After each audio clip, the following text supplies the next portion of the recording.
Ito po kaya lahat ng mga idol natin at meron lang po tayong liliwanagin dito tungkol naman po sa bintahan po ng mga antique bottles.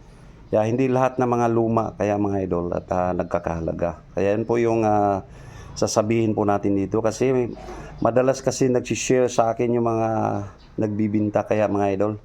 At nagbabakasakali rin po sila kung mabili nga raw po sa mataas na halaga. Yan, depende lang po sa collector o buyer po ng isang item. Kaya katulad dito kaya mga idol, yung mga ginawa po ito sa taong 1850s hanggang 1910. Ayan po yung emboss na emboss po yung kanyang marking kaya mga idol, Leia and Pirins. So, sauce bottle po ito. Ayan po.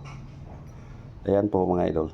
So ayan, oxidized na nga yung kanyang kulay dahil sa sobrang tagal na po nito sa ilalim ng kalupaan at nahukay lang po ito. Ayan po mga idol.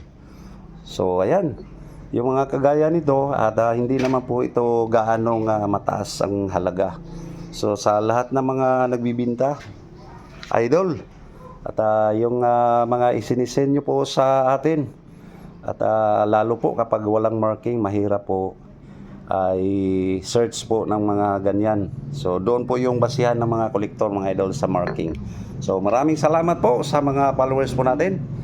So ayan, thank you for watching.